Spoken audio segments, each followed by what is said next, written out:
Alright y'all, welcome back to the channel and to some more buckshot testing. And we've got a rather interesting combination out here today. And it might work out, it might not work out. I really don't know. It could go either way on this one. We've got what appears to be a pretty decent performance shell and a setup that we know has performed decently, but I don't know if these two are actually going to work together all that amazingly or not really. But for the setup I've got out here today, I brought out the old Mossberg 500 here, and this one does have the Mossberg Select choke on it, which is essentially the same thing as a poly choke. It's got the collar that you can loosen or tighten to change the choke constriction. And for today's test, we will have it set to the full choke mark on here. And this setup has done pretty well with some buckshot in the past, or at least the federal flight control loads it really liked. So I'm definitely curious to see how it does with today's ammunition anyway. And as for the ammunition we've got out here today, I brought out some of these. The Remington Express Magnum buckshot shells. These ones are the 12 gauge, 3-inch, 10 pellet of triple-aught buck, moving about 1225 feet per second. And we recently tested these shells through the 1187, and they gave us some pretty good looking results. But the question mark today here is that these shells do not have a wad. And it seems like the buckshot shells that do have a wad are the ones that perform well through this old Select choke. But these triple-aught buck shells, for not having a wad, did very well. So it might work out for us, it might not. I really don't know. But either way, I'm definitely curious to see how the triple-aught buck shells do through that old Mossberg with the Select choke.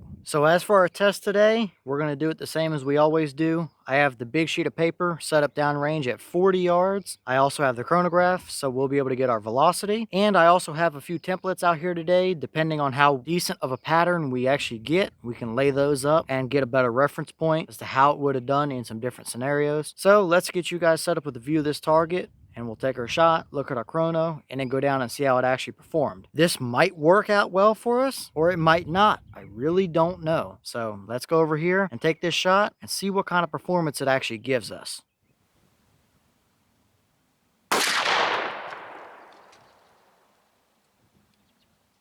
Okay, so that shell gave us 1159 through the chrono. The box claims 1225, but from what I can remember, when we tested these the last time recently, they were mid 1100s as well. So I just think that's probably right about where these shells live. So even though we didn't see their claim, I don't think it's necessarily anything unusual for these shells. But how well did it actually perform down at 40 yards? Let's go take a look and see.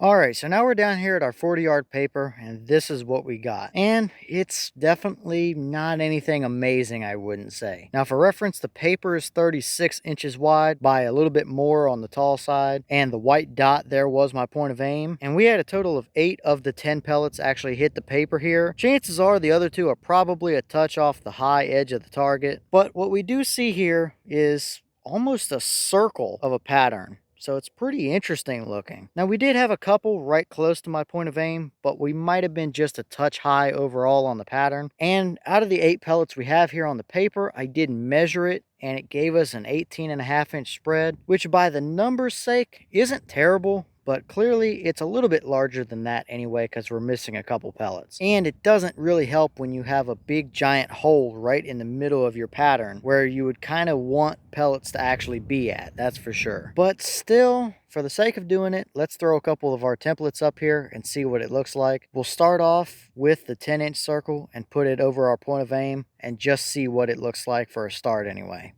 Okay, so here's our 10-inch circle, and as we can see, we have 3 pellets within there, but definitely not anything amazing looking. 3 to 4 pellets seems to be about average for a buckshot shell that doesn't have a special kind of wad. So I guess by the numbers, we're not too far off, but I think where this is really gonna show that it's not super amazing is with our next templates. So let's throw the deer template up here and see what it would have looked like if you would have taken this shot in a hunting scenario as well.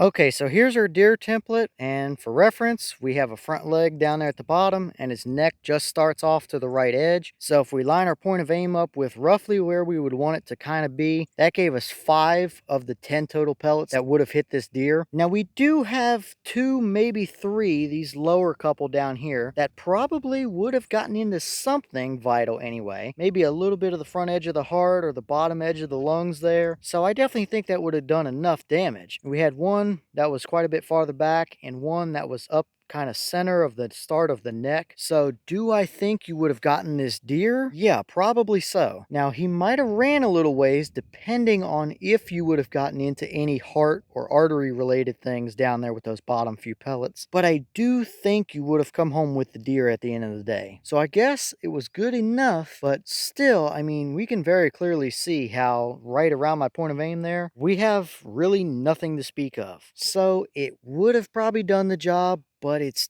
definitely not really a setup that I would want to take out hunting, or at least push out to 40 yards, that's for sure. But just for the sake of doing it, since I have it sitting here, we'll throw the hog template up as well. I think it's going to be the same story, but we'll take a quick few second glance at it just to see what it actually would have looked like for those of you hog hunters out there as well. Okay, so here's our hog template, and yeah, it's pretty much the same story, really. You might have had one more pellet sneak in up there at the very top, but overall, it might actually look a little bit less promising than what the deer did. These 3 pellets are quite a bit lower on this hog than on the deer, and that one is definitely pretty far back there. So would you have gotten this hog? Maybe, I'd say. Maybe if a couple of those got into something, or that one up in the neck area would have gotten into something, you might have gotten him, but I think you would have had a heck of a tracking job ahead of you, that's for sure. So definitely not all that amazing. Very clearly, it's not a setup that I would want to push out to 40 yards, that's for sure.